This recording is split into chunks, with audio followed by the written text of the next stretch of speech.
Hello viewers, today we are going to see one example problem 6.13 based on collisions. Consider the collision depicted in figure 16 to be between two billiard balls with equal masses m1 equal to m2. The first ball is called the cue while the second ball is called the target. The billiard player wants to sink the target ball in a corner pocket, which is at an angle theta 2 equal to 37 degree. Assume that the collision is elastic and that friction and rotational motion are not important. Obtain theta 1. This is the question. So we are considering the diagram, basic diagram. So we have two billiards ball. Theta 2 is given. M1 is equal to M2. Now we are interested in finding out theta 1. So the condition given is m1 is equal to m2.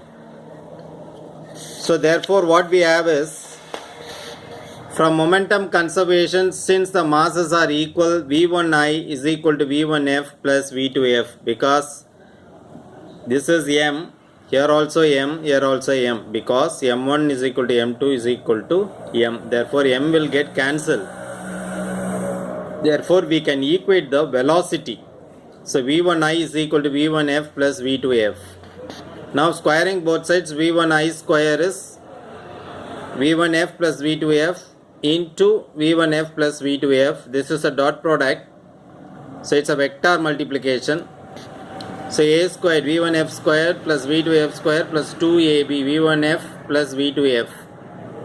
So this is here, it is a dot product. So this vector, magnitude of this vector, magnitude of second vector, and the angle between these two vectors. So the basic idea is, so the magnitude of v1f, magnitude of v2f, and the angle between these two vectors, that is theta 1 and theta 2. Theta 2 is given, but therefore we have to find theta 1.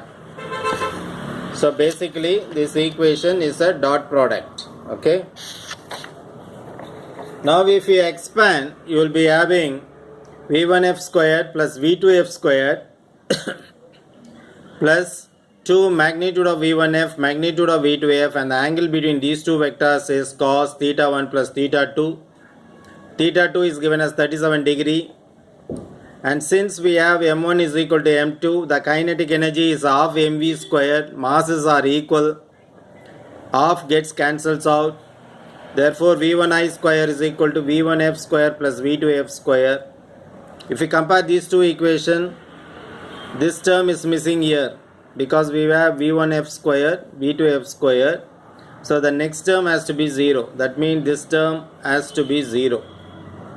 If you want this term to be 0, and this term has to be 0. So under what condition cosine will be 0? Cos 90 is 0.